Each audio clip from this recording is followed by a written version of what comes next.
एक तरफ शमशान थे, पांव तले हड्डी चुभी, और हड्डी के ये बयान थे, चलने वाले चल संभल के, हम भी कभी इंसान थे। चलने वाले मेरे भाई बहन, अहंकार बड़ा दुखी हुआ आत्मदेव। मैं किसके लिए कमाता हूं, ये प्रतिष्ठा किसके लिए है? सब कुछ भगवान ने दिया है, लेकिन एक संतान नहीं। मेरे भाई बहन, सब कुछ भगवान ने दिया हो, लेकिन कोई संतान न दी हो तो क्या दर्द होता है। ये कोई निसंतान दंपत्ति पाल। संतान डॉक्टर नहीं दे सकता है, संतान भगवान दे सकते हैं, भगवान देते हैं।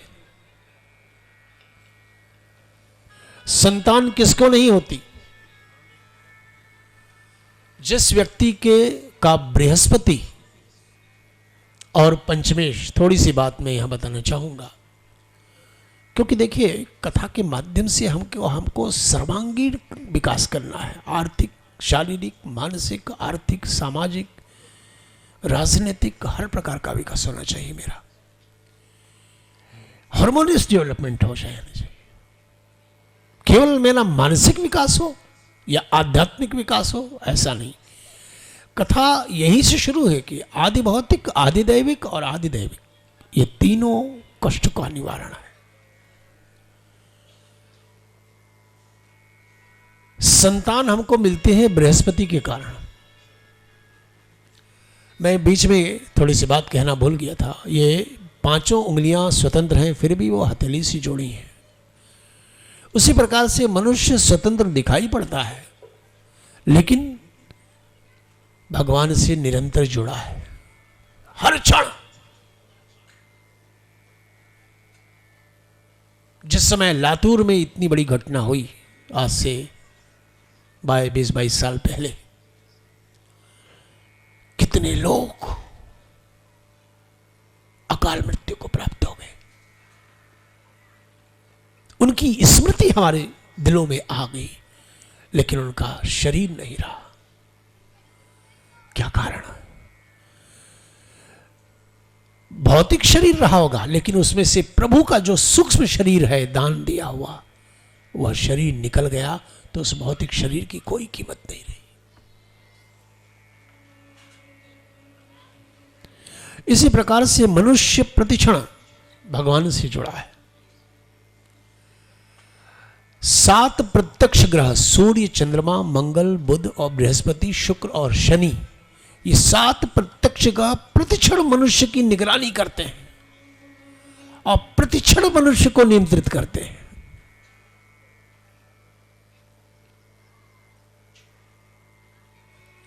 मनुष्य सोचता है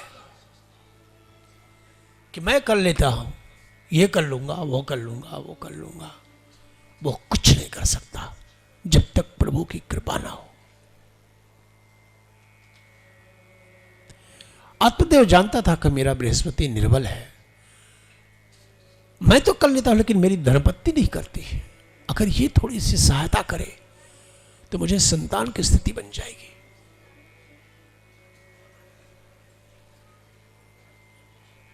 आत्मग्लानि हुई, ऐसी आत्मग्लानि हुई कि इस जिंदगी से तो मौत अच्छी। निकल पड़ा आत्महत्या करने के लिए। कथा आती है,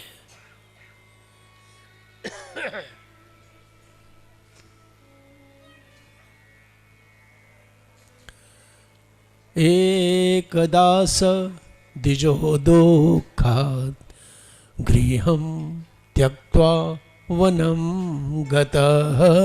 एकदास द्विजो दुःखात्,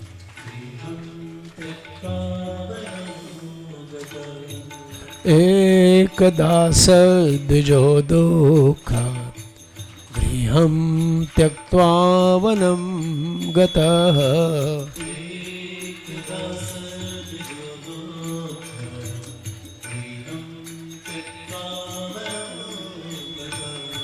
मध्याह्ने तृषितो जातस्तडागं समुपेयवान्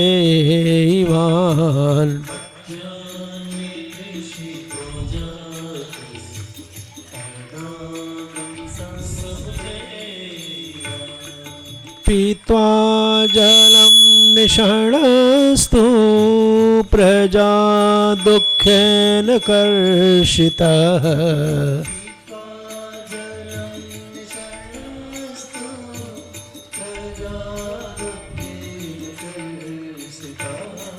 मुहूर्तादपि तत्रैव सन्न्यासी कश्चिदागतः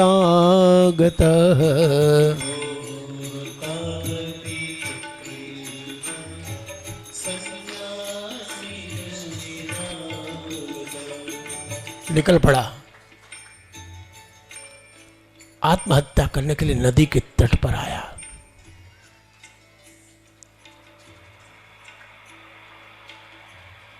आत्महत्या समस्या का समाधान नहीं है। जीवन में चाहे जितने भी दुख आन पड़े, तुम मनुष्य हो, भगवान ने तुम्हें जीवत्व दिया है, तुम पशु नहीं हो। मनुष्य को दुखों से लड़ने का तरीका भगवान की कृपा से आना चाहिए। अगर तुम संसार वालों से पूछ करके अपने दुखों का मुक्ति का उपाय अगर ढूंढना चाहते हो, तो मेरे भाई बहन, अभी अभी लीबिया में या कंबोडिया में या नाइजीरिया में इस तरह की घटना ना होती, या इराक में, तो मनुष्य को दुख मुक्ति का उपाय भगवान से पूछना चाहिए। मेरे पूर्वजन्म के पाप मेरे को दुखी कर रहे हैं, उन पापों से मेरी विरक्ति कैसे हो। हाँ,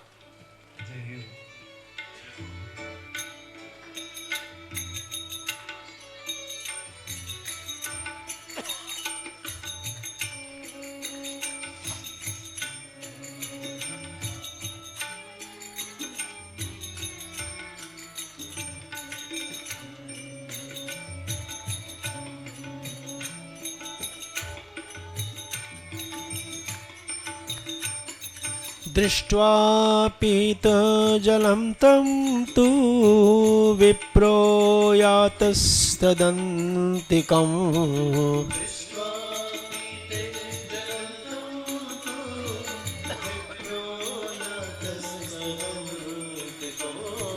नत्वा च पादयोस्तस्य निश्वसन् संस्थितौ पुरः।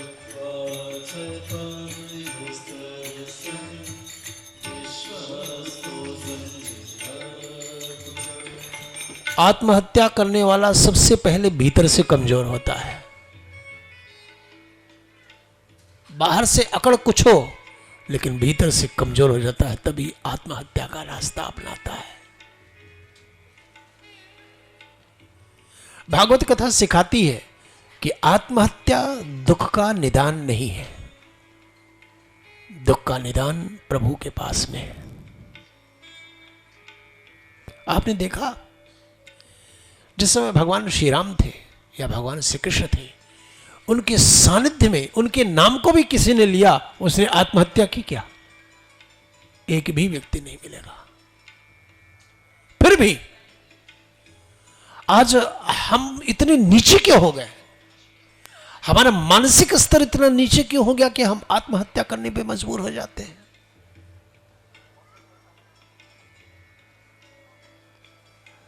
जैसे ही गहरे पानी में उतरने जा रहा था, तैसे ही किसी ने पीछे से पकड़ा।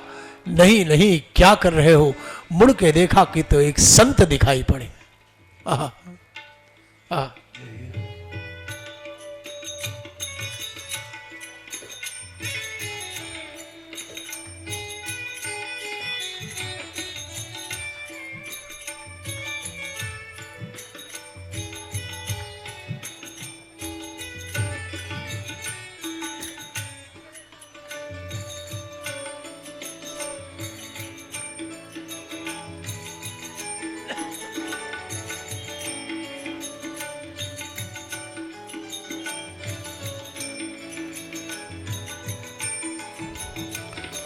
कथम रोदिषि विप्रत्वं काते चिंता बलीयसी।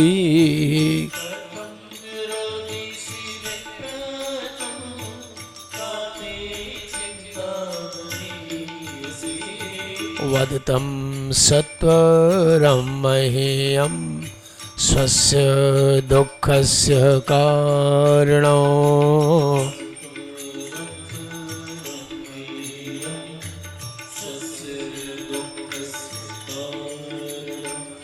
संत ने कहा, बेटे तुम आत्महत्या कर रहे हो, क्या कारण है? रोने लगा। क्यों रो रहे हो? दुख के आंसू भगवान को अच्छे नहीं लगते, सुख के आंसू भगवान को अच्छे लगते हैं।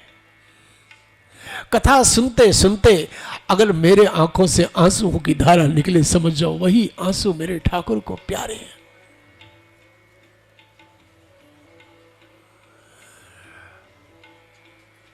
कथा रोने के लिए होती है। हृदय को शुद्ध कर, जो भीतर का कूड़ा कबाड़ा है वो आंखों के रास्ते से निकल करके मेरे अंतःकरण को पवित्र कर देता है। बेटे क्या? आत्मदेव ने कहा, महाराज मुझे किसी बात की कोई कमी नहीं है, भगवान ने खाने के लिए बहुत दिया है, लेकिन मेरे बाद कोई खाने वाला नहीं, क्या करूं?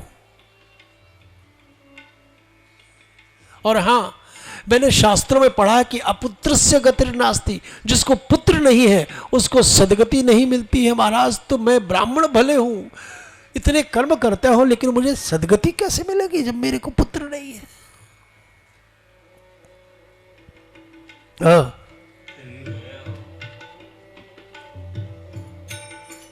यतिरुवाच।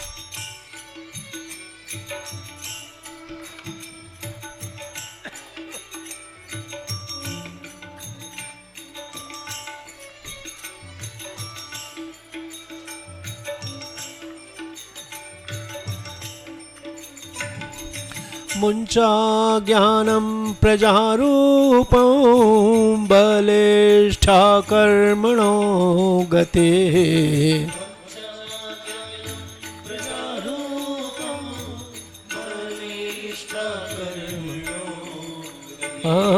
मुंचा ज्ञानम प्रजारूपं बलिष्ठा कर्मणो गते।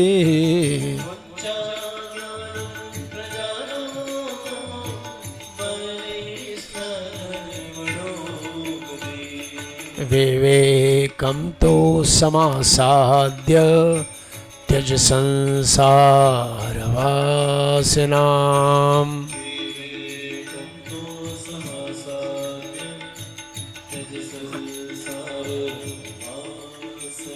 संत ने कहा, बेटे पहली बात ये तुम अपने दिल से निकाल दो, दिमाग से बात निकाल दो कि पुत्र नहीं है तो मेरी सदगति कैसे होगी।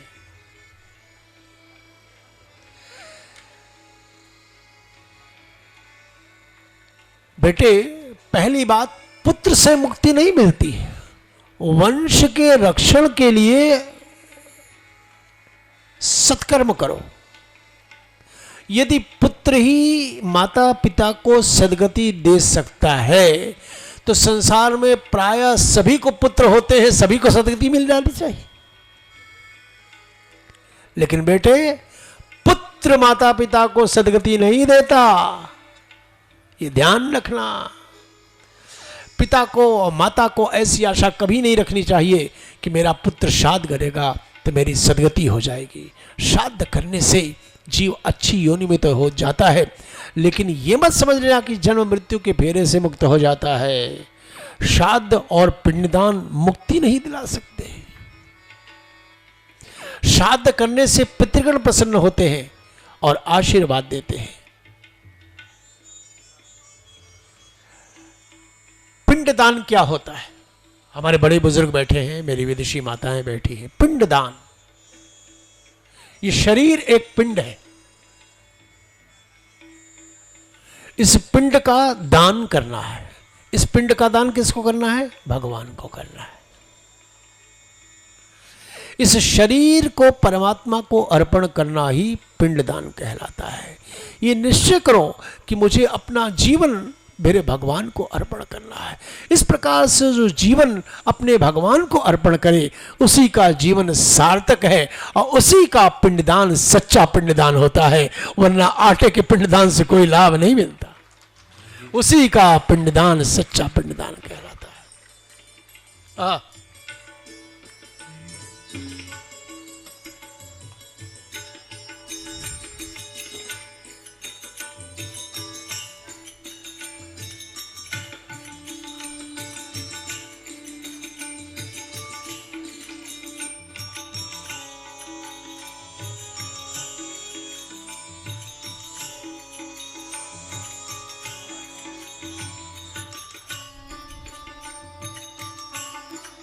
जय हो।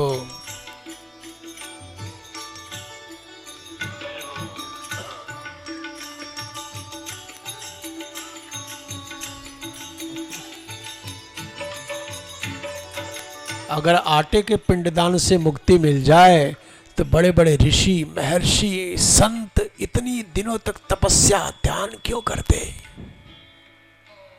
बेटे, जीवन मृत्यु के त्रास से और मुक्ति दिलाने का कार्य पुत्र नहीं करता है, बल्कि मुक्ति दिलाने का कार्य जीव का सत्कर्म ही करता है। सत्कर्म ही जीव को मुक्त कराता है, जो यहां पर आज से आपने प्रारंभ किया। यही आपके लोक और परलोक दोनों को संवारेगा। जीवन मृत्यु के त्रास से छुड़ाता है केवल सत्कर्म, और वो भी सत्कर्म जो अपने हाथों से किया हो। ऐसा नहीं कि पत्नी ने सत्कर्म कर लिया तो पति मुक्त हो जाए, या पति ने सत्कर्म कर लिया तो पत्नी मुक्त हो जाए। खुद अपने हाथों से सत्कर्म। भोजन और भजन, इन दो में अदला बदली नहीं चलती। भूख आपको लगी है तो आपके पति भोजन कर ले, उसी प्रकार से भजन आपको करना है तो आपका सत्कर्म लिखा जाएगा, पति को नहीं। इसलिए पति और पत्नी दोनों मिलकर के भगवान की भक्ति करें, उसी का जीवन सार्थक है। स्वयं अपने द्वारा जो आत्मा का संसार समुद्र से उद्धार करे वही तो आत्मदेव है। आत्मदेव ने कहा, महाराज बात तो ठीक है, लेकिन हम तो गृहस्थी ठहरे, आप तो महाराज बाबा जी ठहरे, आपको तो ऐसी बात नहीं। पुत्र सुख से आप सन्यासी लोग तो अपरिचित हैं, अतः आप ऐसी बात कहते हैं। माता पिता की गोद में बालक चाहे जैसी भी गंदगी कर दे, फिर भी उसमें वो सुख ही मानते हैं। असुख में सुख को मानना ये संसारियों का नियम है। माता ने बड़ा सुंदर उपदेश दिया, फिर भी आत्मदेव का, महाराज आप मुझे पुत्र दें वरना मैं आत्महत्या करूंगा। जब ये हठ देखा महाराज को दया आई। महाराज ने अपनी झोली में से एक फल निकाला, उसको श्री भगवान को अर्पण किया। हे प्रभु, हे आनंद कंद, हे सच्चिदानंद, हे ठाकुर जी, एक ब्राह्मण आज आत्महत्या करने जा रहा है, मेरी निगाह में आ गया है, पुत्रहीन है, आप कृपा करें, मुझे भरोसा है आप पे। मेरे भाई बहन, संत को भरोसा होता है प्रभु पर, मेरा काम जरूर करेंगे भगवान। 3 लोक नवखंड में गुरु ते बड़ा न कोय, 3 लोक नवखंड में गुरु ते बड़ा न कोय, करता करे न कर सके, लेकिन गुरु करे सो होए। संत जो चाहते हैं भगवान को करना ही पड़ता है।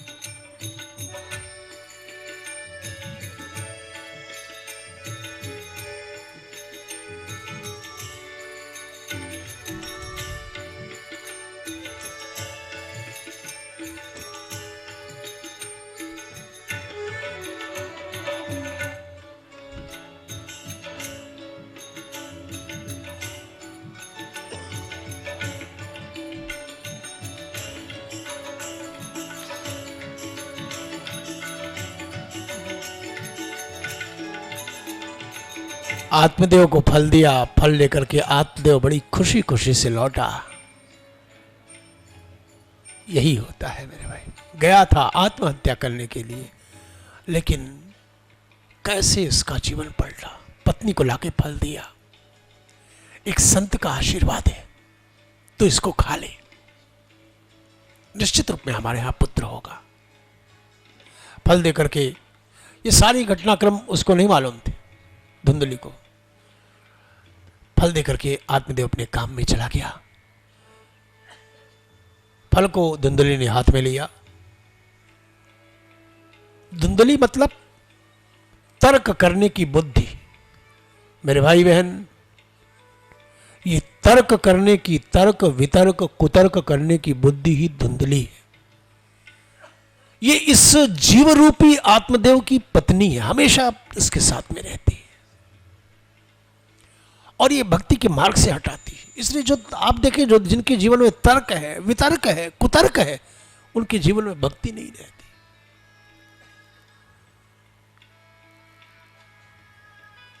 ये समर्पण होना चाहिए। धुंधली ने सोचा कि मैं फल खाऊंगी तो गर्भवती होंगी। लाल ने पाल ने दुखम प्रसूता वर्धते, मैं गर्भवती होंगी और गर्भवती होने के कारण 9-10 महीने मुझे बड़ा कष्ट होगा। क्या करूं, क्या करूं, क्या करूं। धुंधली को पुत्र की तो इच्छा है, लेकिन बिना कोई दुख झेले। मनुष्य का यही स्वभाव है, उसको सुख की इच्छा है, लेकिन बिना कोई प्रयत्न के, बिना किसी कष्ट के सुख मिल जाए। मनुष्य पुण्य करना नहीं चाहता, फिर भी पुण्य का फल चाहता है। मेरी दुकान चले, मेरा व्यापार चले, मेरे बेटे का ये काम हो जाए, मेरा ये काम हो जाए, हाँ, मेरी ये नौकरी हो जाए, मैं नौजवान है, मेरा प्रमोशन हो जाए, आज 1 लाख मिल रहा है, 1.5 लाख रुपए महीने मिल जाए। मनुष्य पुण्य करना नहीं चाहता, लेकिन पुण्य का फल चाहता है। मेरे भाई बहन, पुण्य के ही फल है सुख। मनुष्य पुण्य करना नहीं चाहता, लेकिन पुण्य का फल चाहता है। करता है पाप, लेकिन पाप का फल नहीं चाहता। क्या अजीब सी बात। हर कोई भी मंदिर में जाके नहीं कहता कि हे प्रभु मेरी दुकान अच्छी चल रही, उसको बंद करा दो। मेरे लड़के की नौकरी अच्छी चल रही है, उसको छुड़ा दो। सब सुख चाहते हैं, लेकिन सुख के लिए प्रयत्न, सत्कर्म नहीं करते। हनुमान जी किसी को नौकरी क्या देंगे? ठीक है, धार्मिक करते हैं, भगवान की का आशीर्वाद चाहिए ही चाहिए, लेकिन तुम सत्कर्म करो तो सही, तब न तुम्हारी हनुमान जी सहायता करेंगे, गणेश जी महाराज सहायता करेंगे, लक्ष्मी नारायण भगवान सहायता करेंगे। तुम पहले अपनी सहायता करने के लिए आगे तो बढ़ो। क्या करूं, परेशान।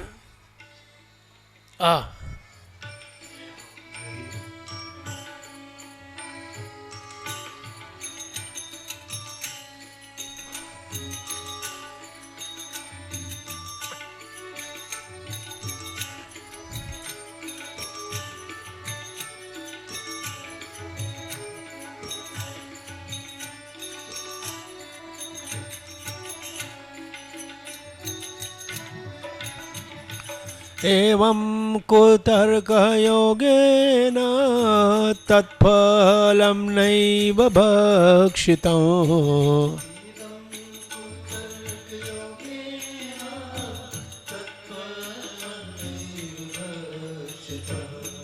पत्या पृष्टं फलं भोक्तं भोक्तं चेति तहेरितम्।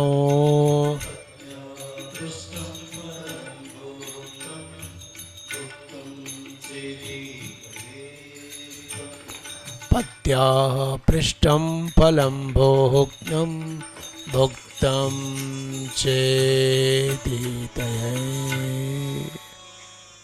नाना प्रकार के तर्क वितर्क कर रहे थे। क्या करूं? इतने पे दरवाजे पे 3 बार हुई खट खट खट। दरवाजे को खोला, उसकी छोटी बहन खड़ी थी। अरे बड़े अच्छे समय में तुम आ गई। उसने उसे समस्या बताई। उसकी छोटी बहन ने कहा तुम परेशान क्यों? मुझे भी गर्व है, तुम इस फल को मत खाओ, तुम गर्भवती होने का नाटक करो। जब मेरे को 9-10 महीने के बाद संतान की प्राप्ति होगी तो मैं चुपके से ला करके वो संतान तुमको दे दूंगी। तुम जाहिर करना कि मेरी संतान है, इसके बदले में तुम मुझे थोड़ा सा धन दे देना। बड़ी अच्छी सलाह। और धुंधली फल को ले जाकर के जो गौ पाली थी गौ को खिला दिया। कथा आगे बढ़ रही है।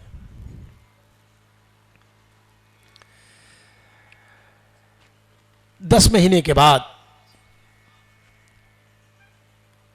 उसकी छोटी बहन को बालक हुआ। चुपके से लाकर के धुंधली को दे दिया। धुंधली ने जाहिर किया मेरे को पुत्र हुआ, पुत्र हुआ, पुत्र हुआ। बड़ी खुशी मनाई, बहुत खुश हो गई। आत्मदेव बेचारा नहीं जानता था, आत्मदेव बड़ा खुश हुआ। चलो अच्छा।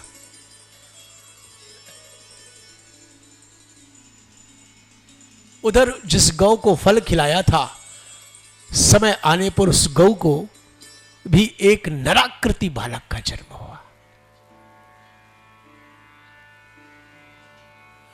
धुंधली ने अपने बेटे का नाम रखा धुंधकारी और आत्मदेव ने जो गौ का पुत्र हुआ नराकृति बालक, उसके बड़े बड़े कान थे, उस बेटे का नाम रखा गोकर्ण। दोनों धीरे धीरे बड़े हुए। धुंधकारी अनाचारी हुआ, दुराचारी हुआ, पापाचारी हुआ। अगर अपने यहां संतान अच्छी चाहते हो और अपनी वृद्धावस्था अच्छी बनाना चाहते हो तो घर में धार्मिक वातावरण बनाओ। उस संस्कार से जब बच्चे पनपेंगे, जन्म लेंगे, पनपेंगे, बड़े होंगे तो वो अपना भी जीवन सुखी बनाएंगे और तुम्हारी वृद्धावस्था भी अच्छी होगी। लेकिन मेरे भाई बहन, हम ये काम नहीं करते।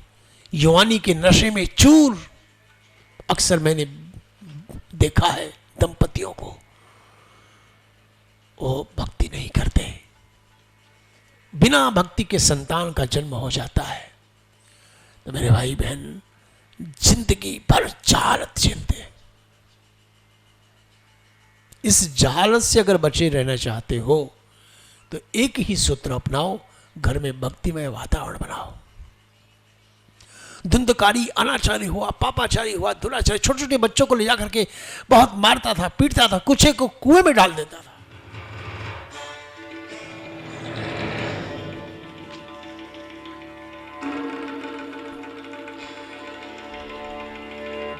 धुंधकारी कौन है? जिसका सारा समय सांसारिक सुख, द्रव्य सुख के पीछे जाए।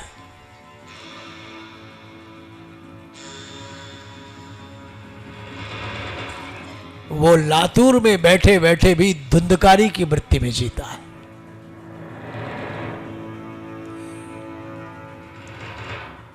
कहते हैं जब वो बड़ा हुआ तो धुंधकारी ने 5 वेश्याओं को रख लिया।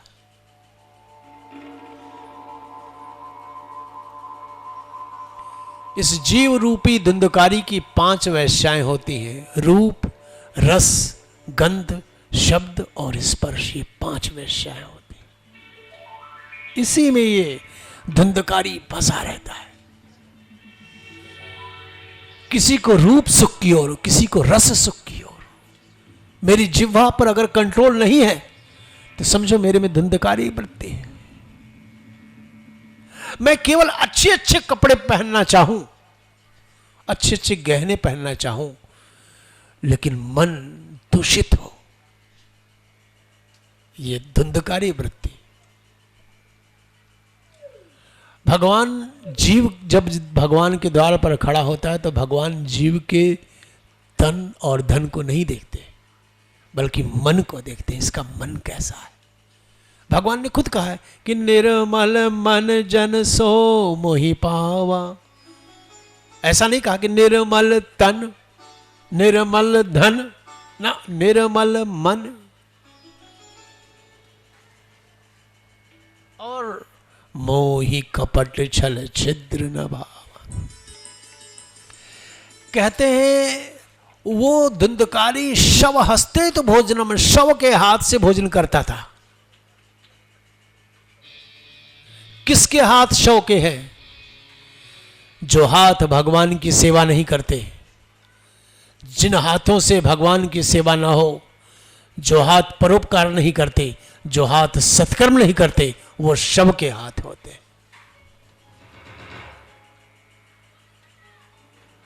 प्रतिदिन स्नान करते हो, स्नान करने के बाद अगर तुमने भगवान का नाम जप नहीं किया, ठाकुर जी की सेवा नहीं की, तो स्नान पशु स्नान होता है।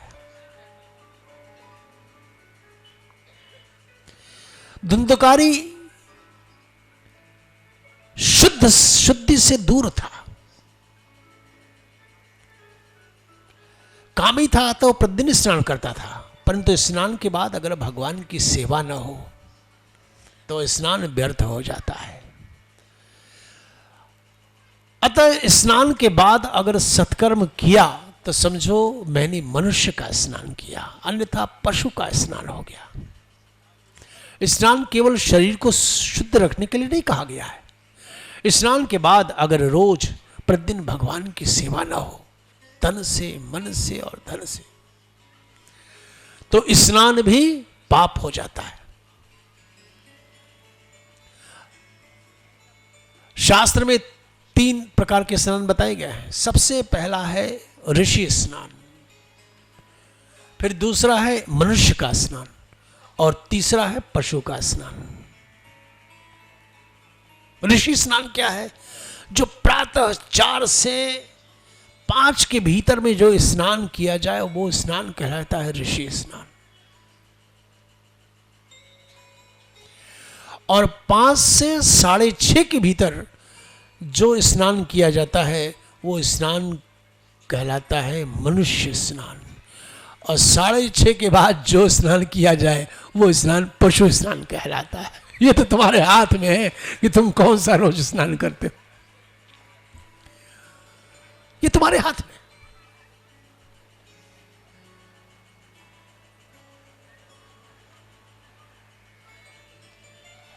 जो पापी केवल शरीर की शुद्धि के लिए स्नान करता है और मन की शुद्धि के लिए स्नान नहीं करता है,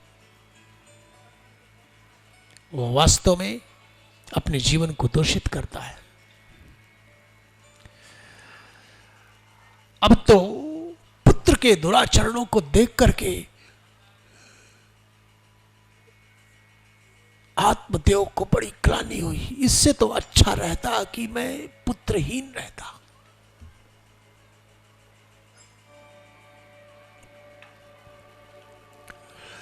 बड़े दुखी रहे, अकेले में बैठे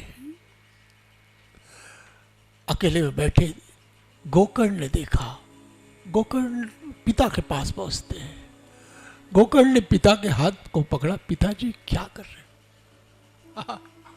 देहे स्थिमांस रुधिरे अभिमतिम त्यजत्तम जाया सुतादिषु मम सदा ममतां विमुंच पश्यानिशं जगदितं क्षणभंगनिष्ठं वैराग्य राग रसिको भवभक्तिनिष्ठ। पिताजी, ये शरीर देह, ये शरीर जो है मांस रुधिर का पिंड है, इसको अपना मानना छोड़ दो। जाया सुतादिषु, पत्नी, पुत्र, अब इसकी ममता भी रोको। पश्यानिशम जगदितम क्षणभंगनिष्ठम, ये जीवन बहुत छोटा सा है पिताजी, समय गुजर रहा है। वैराग्य राग रसिको भव भक्ति निष्ठ, ये विरक्ति लाओ। अब क्या करना है पिताजी? जब ये बात सुनी, आत्मदेव की आंखों से आंसुओं की धारा गिरने लगी। धन्य हो, एक तुम हो, एक धंधकारी। पिताजी, धर्मम भजस्व सततम त्यज लोक धर्मान, केवल भगवान का भजन करिए। ये मेरा है, ये मेरा नहीं है, और किसी की शिकायत मत करिए। उसके गुणधर्म उसके साथ में है, मेरे गुणधर्म मेरे साथ में, लेकिन आपके गुणधर्म तो आपके साथ में। पिताजी, आप क्या कर रहे हैं? सेवा कथा रस महो नितराम पिबत, भगवान की सेवा करिए, भगवान का गुणगान करिए, भगवान का नाम जप करिए। जैसे ही उपदेश दिया, आत्मदेव की आंखों से आंसुओं की धारा गिरने लगी। इस पुत्र के लिए सुख के आंसू। मेरे भाई बहन, कथा आती है कि आत्मदेव ने अपने पुत्र गोकर्ण को नमन किया। धन्य हो तुमने मेरा कुलवंश धन्य कर दिया। मेरे भाई बहन, कभी कभी पिता कुलवंश को धन्य करता है, कभी कभी पुत्र कुलवंश को धन्य कर देता है। ध्रुव और प्रहलाद जैसे बच्चे अपने कुलवंश को धन्य कर देते हैं। हमेशा भगवान से प्रार्थना करो कि मेरे यहां ध्रुव और प्रहलाद जैसे बालक जन्म ले, मेरी वंशावली को ये आगे बढ़ाएं। रावण और हिरण्यकशिपु जैसे बच्चे मेरे कुलवंश में ना हो। और मेरे भाई बहन, आत्मदेव ने घर को छोड़ा, गंगा जी के तट पर आते हैं और भगवान का नित्य सुमिरन करते हैं। नित्य सुमिरन करते करते आत्मदेव ने अपने शरीर को छोड़ा और मुक्त हो गए, भगवान में लीन हो गए, धन्य हो गए। पिता के घर से जाने के बाद गोकर्ण ने भी घर को छोड़ दिया। क्या रहे? जाके प्रियन राम बह देहि, तजिए ताहि कोटि बैरी सम, यद्यपि परम सनी। तीर्थ यात्रा पे, घर में जब विसंगति हो तो तीर्थ यात्रा पर निकल जाओ, सुख मिलेगा। जब कभी जीवन में झंझट आए, परेशानी आए, तो अकेले निकल जाओ तीर्थ यात्रा पे, मन शांत हो जाएगा। वहां जाकर भगवान का नाम सुमिरन करो, अपने आप ठाकुर जी व्यवस्था को ठीक कर लेंगे। गोकर्ण ने ही किया। गोकर्ण के और पिता के चले जाने के बाद दंडकारी ने जो 5 वेश्याएं बाहर रखी थी, उनको घर में लाया।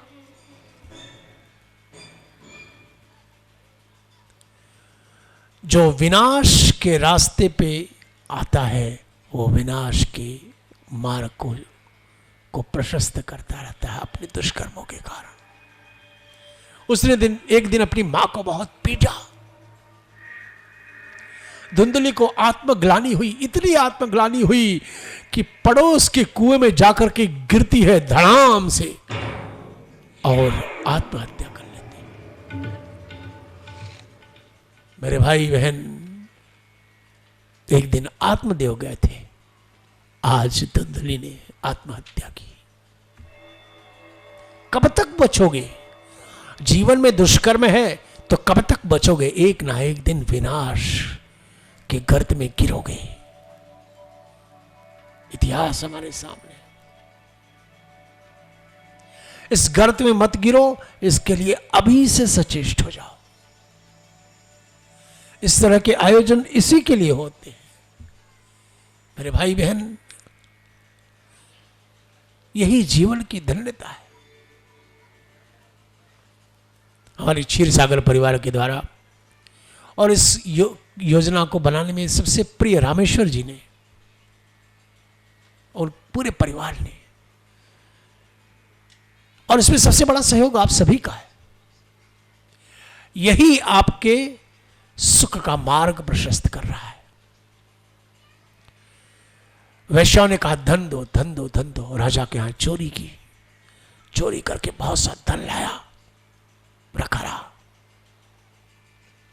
थोड़ा थोड़ा धन देने लगा। उन वैश्याओं ने सोचा कि यदि ये जीवित रहेगा तो हम भी किसी दिन पकड़ी जाएंगे। ऐसा होने पे तो राजा सारा धन भी छीन लेंगे और हम भी पकड़ी जाएंगे। सो इस धुंधकारी को हम मार ही डालें तो अच्छा हो। ऐसा सोच करके एक रात्रि में उन्होंने सोते हुए धुंधकारी को रस्सी से बांधा और गले में फांसी का फंदा डाला, लेकिन धुंधकारी मरा नहीं। अतिशय पापी की मृत्यु जल्दी नहीं होती है, सिसक सिसक करके मरता है।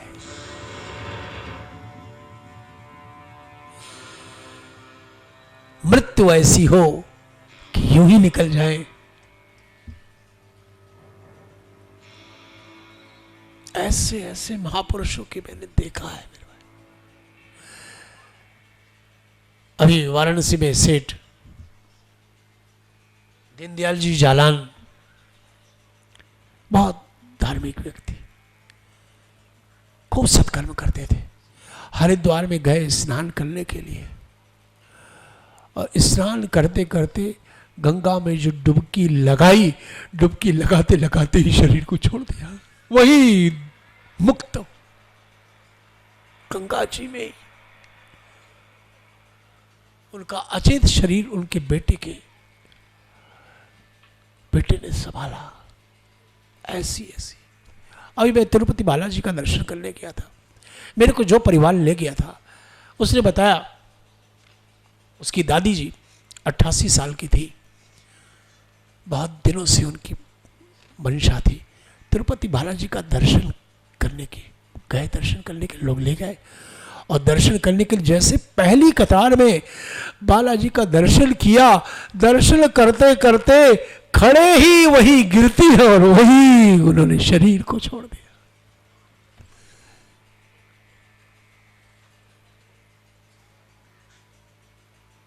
धन्य हो गए। अतिशय पापी की जल्दी मृत्यु रहती, सिसक सिसक कर जीता है। 1.5 साल, 2 साल, 2.5 साल, 4 साल। अतिशय पापी है।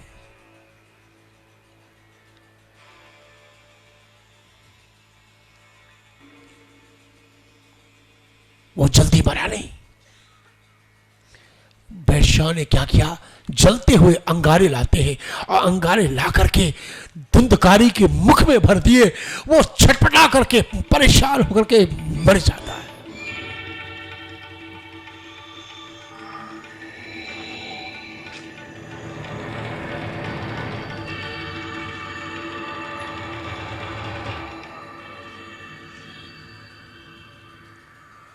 वैश्याओं ने धुंधकारी के शरीर का संस्कार भी नहीं किया, वहीं गड्ढा खाना और उसी में डाल दिया और सारा धन लेकर के भाग गई।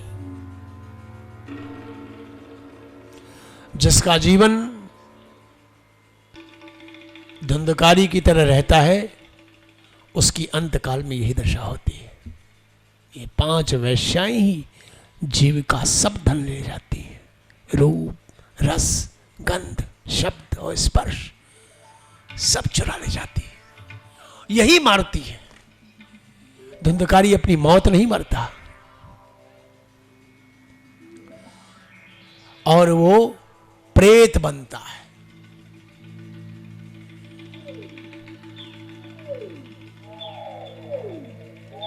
मनुष्य जब मरता है तो मुक्त नहीं होता, पहले प्रेत योनि में जाता है।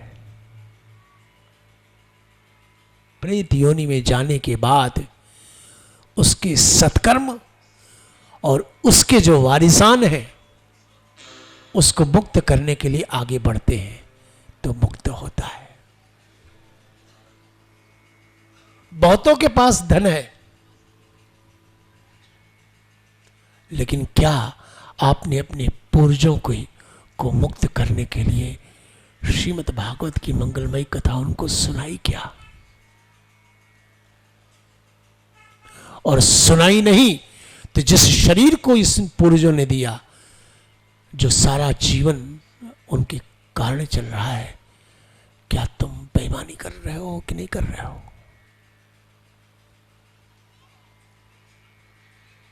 भीतर से जान रहे हो कि नहीं जान रहे हो? धुंधकारी प्रेत बनता है। गोकर्ण ने धुंधकारी की मृत्यु का समाचार सुना, गया में गया, पिंडदान आदि श्राद्ध कर्म कर दिए, वापस घर लौटा। रात में सो रहा था। रात में उसने किसी के रोने की आवाज को सुना।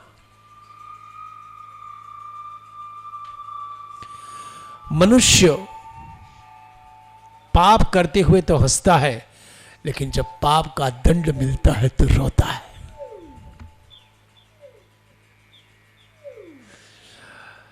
एक ही माता पिता के पुत्र, एक देवतुल्य बन गया गोकर्ण और एक प्रेत योनि में बना धुंधकारी। देव होना या प्रेत होना यह तुम्हारे अपने हाथों में, किसी और के हाथों में नहीं है।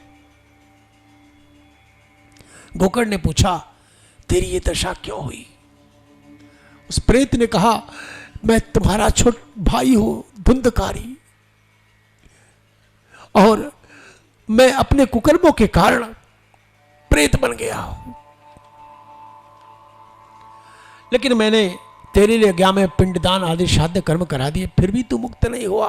उस प्रेत ने कहा, गया श्राद्ध शतेनापि मुक्तिर में न भविष्यति। गया में तुम एक नहीं सैकड़ों श्राद्ध कर दो, फिर भी मेरी मुक्ति नहीं होगी, मुझे मुक्त करो, मुक्त करो। और ये कहते कहते प्रेत अंतर ध्यान हो गया। गोकर्ण की आंखें खुली रह गई, क्या करूं? शास्त्र में जो भी उपाय बताए गए हैं मैंने तो कर लिया, फिर भी। प्रातः स्नान किया, स्नान करके संध्या वंदन किया, सूर्य नारायण का स्तंभन किया। महाराज रोके आप, मेरे भाई की मुक्ति कैसे मिलेगी? सूर्य नारायण ने कहा, सूर्य नारायण कौन है मेरे भाई बहन? ये जो 7 प्रत्यक्ष ग्रह और 2 अप्रत्यक्ष ग्रह हैं, कुल 9 ग्रह, इन 9 ग्रहों के प्रथम राजा है सूर्य और दूसरा राजा है चंद्रमा। सूर्य मनुष्य के आत्म तत्व को नियंत्रित करते हैं। जब आत्म तत्व नीचे होने लगे, मैं भयभीत होने लगूं, मैं परेशान होने लगूं, क्या करूं क्या ना करूं, उस समय सूर्य नारायण का दर्शन करो, तुम्हें आत्मबल मिलेगा। इसलिए जिनका जन्म वैशाख महीने की संधि में होता है, जिसमें सूर्य उच्च का मेष राशि पर भ्रमण करता है, उनके में विल पावर, आत्मशक्ति बड़ी अच्छी होती है। इसके विपरीत जिनका जन्म कार्तिक महीने की संधि में होता है, जब सूर्य नीच तुला राशि पर भ्रमण करता है, वो बहुत जल्दी घबरा जाते हैं, बहुत जल्दी परेशान हो जाते हैं। क्या कारण? आप देखिए अपने जीवन को, ये अनादिकाल से अनंत काल तक ये नियम है, प्रभु का नियम है। भगवान ने मनुष्य को नियंत्रित करने के लिए अपने 7 प्रत्यक्ष पार्षदों को नियंत्रित किया है, पार्षदों को निर्धारित किया है। सूर्य, चंद्रमा, मंगल, बुध, बृहस्पति, शुक्र और शनि। सूर्य नारायण ने कहा कि श्रीमद्भागवतान मुक्ति सप्ताहम वाचनम कुरु इति सूर्यवचः सर्वै धर्मरूपम तो विश्रुतम।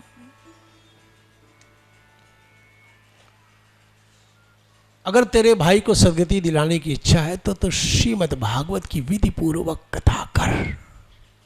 श्राद्ध से जिस आत्मा की मुक्ति नहीं होती है उसको मुक्त करता है भागवत शास्त्र। भागवत शास्त्र मेरे भाई बहन मुक्त शास्त्र है। भागवत से मुक्ति मिलती है। धुंधकारी को पाप से मुक्त कराने के लिए गोकर्ण ने भागवत सप्ताह का आयोजन किया। धुंधकारी वहां आया लेकिन उसको बैठने के लिए कोई जगह नहीं मिली, तो 7 गांठ के एक बांस में आकर के प्रविष्ट हुआ। प्रतिदिन एक के बाद एक गांठ फटती गई, एक के बाद एक।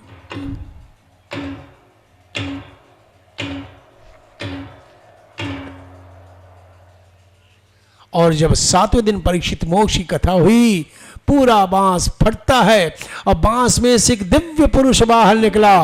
उसने गोकर्ण को प्रणाम किया, मेरे भाई तुमने मुझे प्रेत योनि से मुक्त किया, तुम धन्य हो, धन्य हो, धन्य। बोलिए श्रीमद् भागवत महा।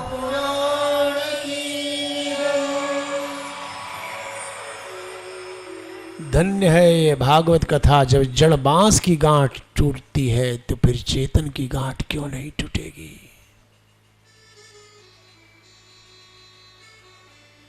विवाह में 2 व्यक्तियों के दामन बांधे जाते हैं, पति पत्नी का ग्रंथि बंधन किया जाता है। ये ग्रंथि क्या स्नेह की ग्रंथि है। इस ग्रंथि का छूटना कठिन होता है। परमात्मा की सेवा करने के लिए एक दूसरे का साथ मिला है, ऐसा सोचें तो पति पत्नी सुखी होंगे और उनका जीवन धन्य होगा। यही समर्पण है, यही जीवन है और यही धन्यता है।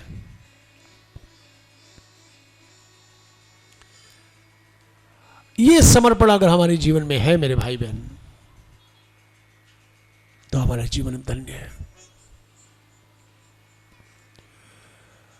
आपसे बड़ी तन्मयता से कथा को श्रवण कर रहे हैं। आइए 2 पल प्रभु के नाम का स्मरण करते हैं।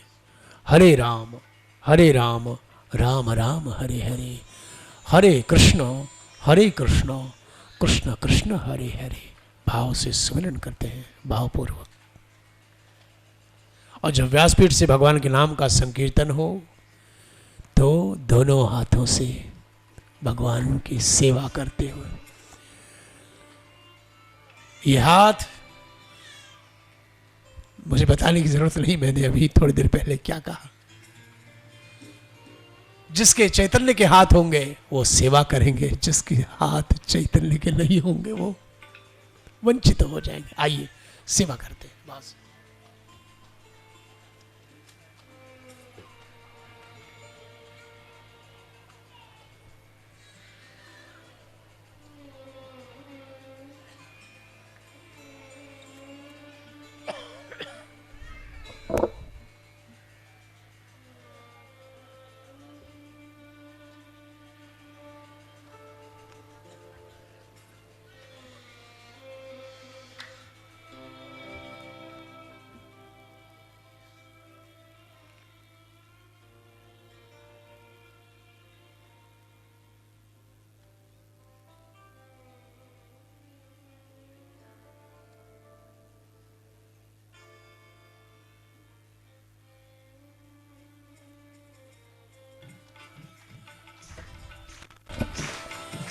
जय हो। किसी के हाथ बंद ना रहे, पैरों में थिरकन हो रही है भाव नृत्य करते हुए। जय हो।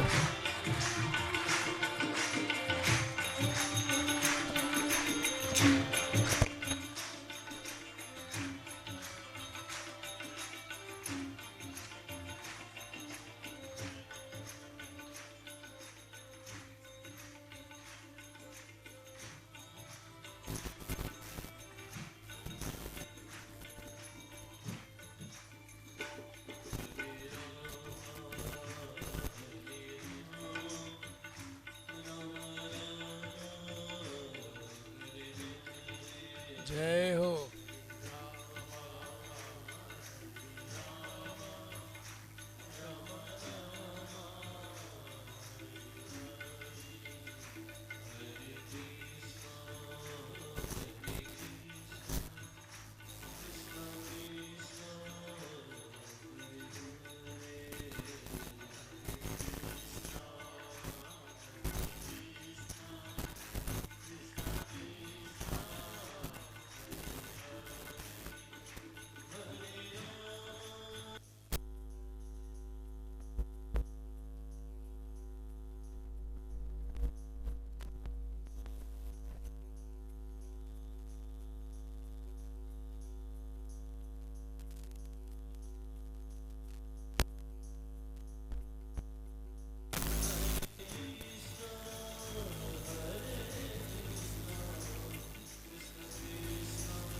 कृष्ण कृष्ण हरे हरे हरे कृष्ण कृष्ण कृष्ण हरे हरे राम राम हरे हरे कृष्ण कृष्ण हरे हरे राम राम हरे हरे कृष्ण कृष्ण हरे हरे राम राम हरे हरे कृष्ण कृष्ण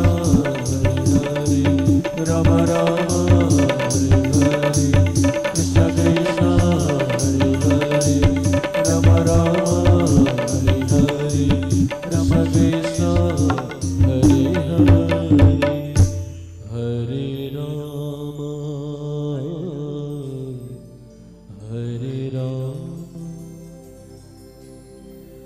राम राम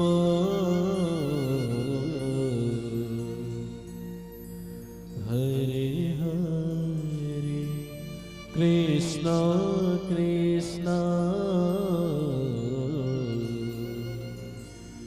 हरे हरे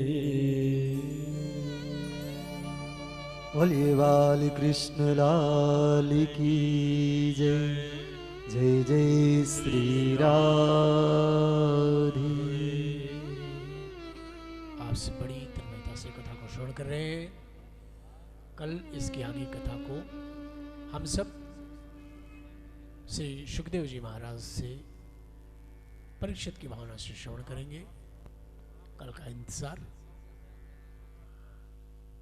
ये तन्मयता, ये समर्पण आपके जीवन में बने रहे। प्रतिदिन प्रातःकाल 7:30 बजे से यहाँ वेदियों के पूजन और अनेक प्रकार के जप, पाठ, पारायण ये सब होंगे। उनका भी आप दर्शन आकर के करें। यही जीवन की धन्यता है।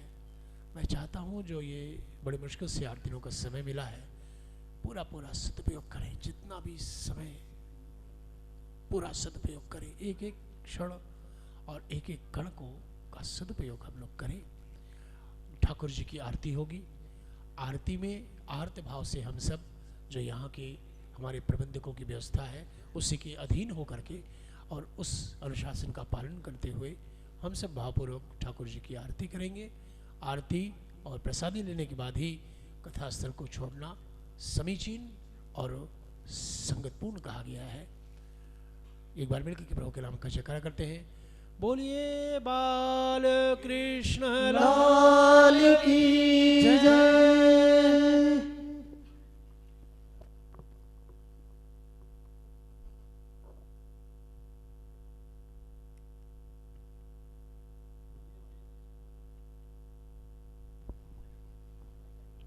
हेलो, नमो नारायण। गुरुर्ब्रह्मा गुरुर्विष्णु गुरुर्देव महेश्वरा, गुरु साक्षात् परब्रह्म तस्मै श्री गुरुवे नमः। तस्मै श्री गुरुवे नमः। तस्मै श्री गुरुवे नमः। आप लोगों के समक्ष मैं हिंदी में कुछ वाक्यों को बोलूंगा, चूंकि मराठी मुझे पूरी अच्छी तरह आती नहीं है। प्रातः स्मरणीय परम पूज्य गुरुदेव श्री राघव ऋषि जी महाराज, जो व्यासपीठ से, जिनके मुखारविंद से आप श्री भागवत कथा का, श्रीमद् भागवत कथा का पावन श्रवण कर रहे थे। पूज्य श्री अंतर्राष्ट्रीय ख्याति प्राप्त वक्ता हैं और श्री विद्या के सिद्ध संत हैं। ज्योतिष में अतुल्य ज्ञान गुरुदेव रखते हैं। जो भी भाविक भक्तगण ज्योतिष के माध्यम से अपने जीवन के सर्वांगीण सुख का विकास करना चाहते हो या करना चाहें, वो प्रातः 7:30 बजे ऋषि कुटिया, जहां गुरुजी विराजमान हैं, अपनी जन्म पत्री या डेट समय लेकर, तारीख और समय लेकर पहुंचे। आपके सारे ज्योतिष के निवारण मुफ्त किए जाएंगे। श्री राघव ऋषि जी की कथाओं की परंपरा रही है। चूंकि अभी बड़े भैया आप लोगों को मराठी भाषा में बता देंगे,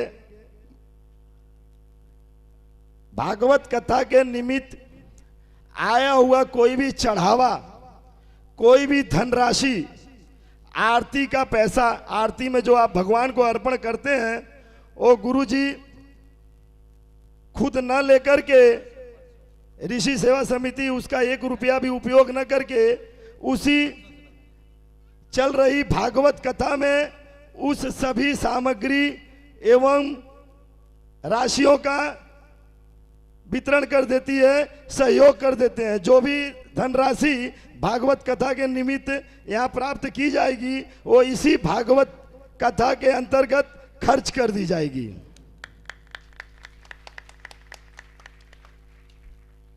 गुरुदेव की असीम कृपा हम लोगों के ऊपर बनी रहे, ऐसा भाव रख करके, और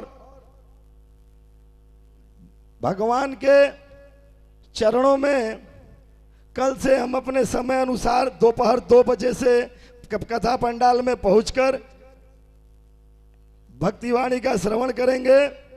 अभी आरती के पश्चात आप लोग प्रसाद लेकर तत्पश्चात अपने अपने घर को पधारें।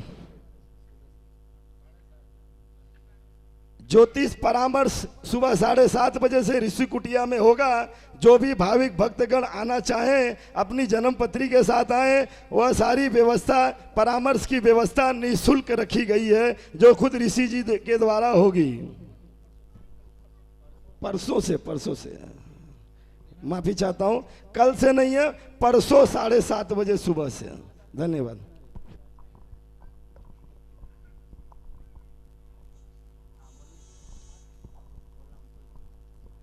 आज या ठिकाणी या कथेचा समारोप आरतीनं होईल, तेव्हा सर्वांनीच आरतीच्या वेळेस उठायचं आहे। तत्पूर्वी आपणाला विनंती राहील की आपण आरती झाल्याशिवाय ही जागा सोडायची नाही।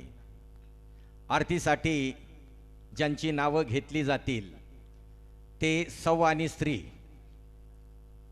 या उभयतांनी या ठिकाणी उपस्थित होऊन आरती करायची आहे।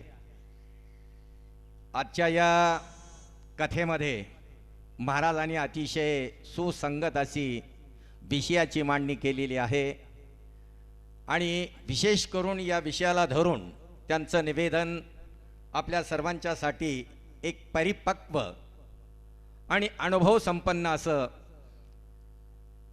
त्यांनी जी कथा या ठिकाणी सादरीकरण केलं, त्यामधून आपल्या सर्वांना ते सर्वश्रुत निश्चितपणानं झालेलं आहे।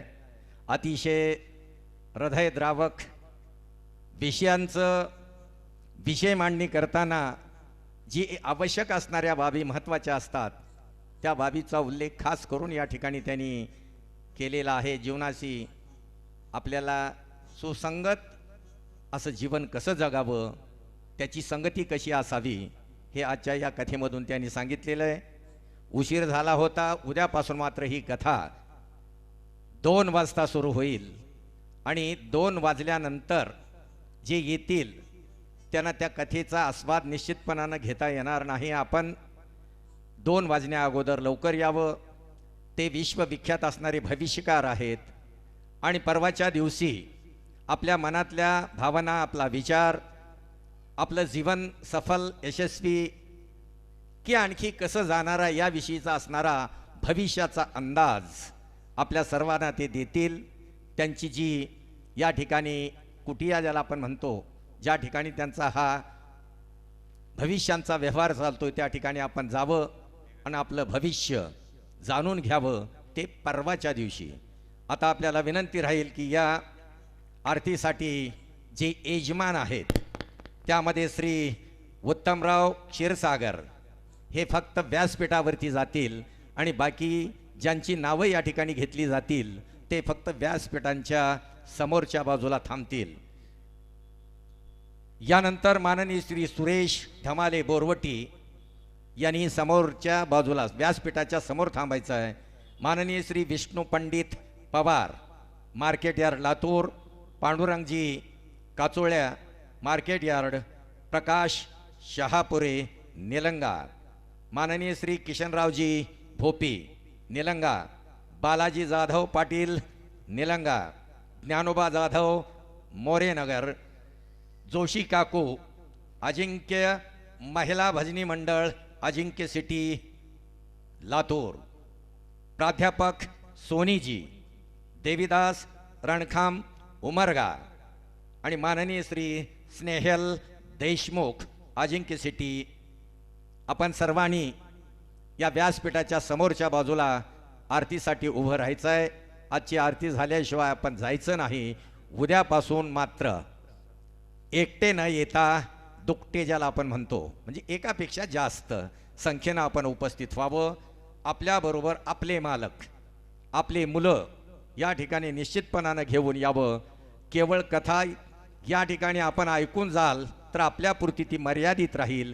दुसऱ्याला आणाल तर तेही शिकतील आणि आपल्याला जीवनाचा मार्ग आपण शिकविल्याचं श्रेय आपल्या पदरात पडेल. तेव्हा इतरांनाही आणा आणि त्यांचंही कल्याण आपण सर्वांनी करून घ्या. एवढी विनंती करून ज्यांची नावं या ठिकाणी घेतली गेली त्या सर्वांनी आरतीसह आणि आपल्या पत्नीसह उपस्थित व्हावं, नम्रतेची विनंती राहील. आप सभी आरती के लिए खड़े हो जाएंगे.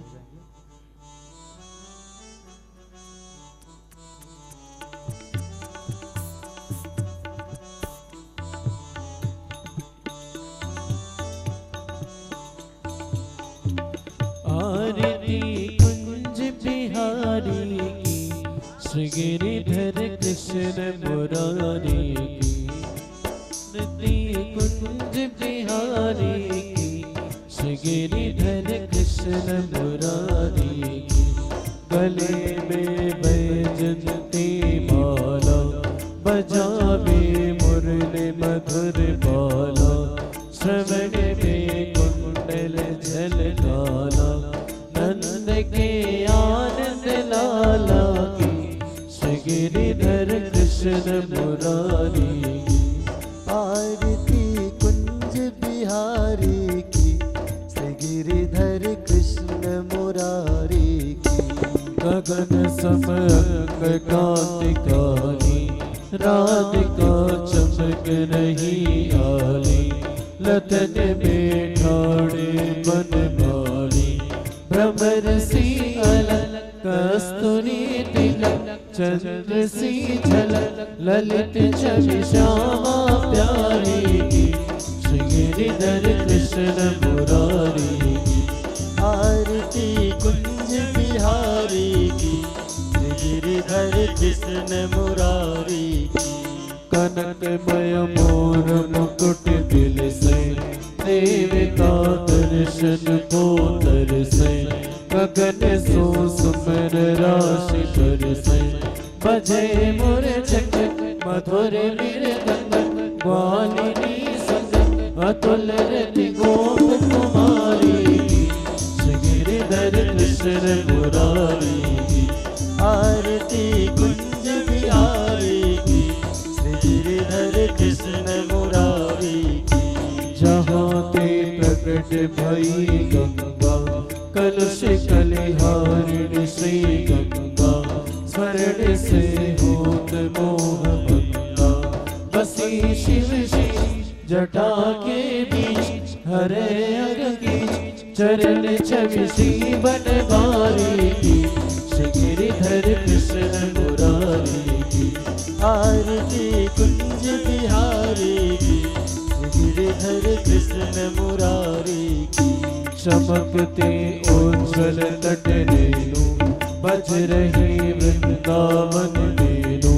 चहु दिस गोपिकाल धेनु, हसत मृद मंद चांदनी चंद. कटत भव बंद तेर सुन दीन बिहारी की. श्री गिरिधर कृष्ण मुरारी की. आरती कुंज बिहारी की, श्री गिरिधर कृष्ण मुरारी की.